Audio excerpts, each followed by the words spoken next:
ह्याच्यात देखील ॲडव्हर्टायझिंग आम्ही असं नेहमी म्हणतो की word of mouth is more important than paid advertising. तुमच्या काही कमी माणसं असतील की जे अगदी सायंटिफिकली हे करतात, बरोबर, पण त्यातही खूप माणसं अशी असतील की जे आम्हाला सांगतील की बाबा आम्ही हे बाह्योपचार करतो. कॉमन माणसाला समजायचं कसं की बाबा हा माणूस खरा माणूस आहे आणि बाकी 10 लोक म्हणतायत पण ते तेवढी बरोबर नाही आहे, हे कसं समजायचं? अगदी बरोबर आहे. कसं आहे की कधी कधी असं वाटतं की आपली बस चुकली की काय, आपण बसमध्ये बसलो आणि चुकीच्या बसमधून चाललोय आणि मग आपण खूप पुढे गेल्यानंतर आपल्याला लक्षात येतं की अरे बापरे, आपले पैसे पण फुकट गेले आणि वेळही गेला. कसं आहे की गुरु परंपरेने जे शिकतात त्यांच्याकडे एक वेगळं नॉलेज असतं, कारण गुरुने कान पकडून शिकवलेलं असतं आणि पुस्तकातून शिकून किंवा कुठले व्हिडिओज बघून शिकून आपण शिकू नाही शकत.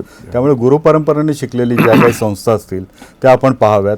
आपण त्या क्लिनिक्समध्ये आपण प्रत्यक्ष भेट द्यावी, तिथे काही रुग्ण जर बसलेले असतील त्यांच्याशी चर्चा करावी.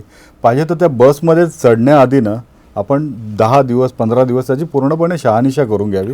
मग त्या लोकांशी आपण बोलावं किंवा अनुभव आहे का यांच्याविषयी. म्हणजे आम्ही ह्याच्यात देखील ॲडव्हर्टायझिंग आम्ही असं नेहमी म्हणतो की word of mouth is more important than paid advertising. बरोबर, तुम्ही 4 लोकांनी तुम्हाला सांगितलं की आमचा अनुभव चांगला आहे आणि तुम्ही इकडे जा, तर ते मला वाटतं जास्ती तुमच्या फायदेशीर. अगदी बरोबर. म्हणजे मग आपली बस कधी मिस नाही होऊ शकत.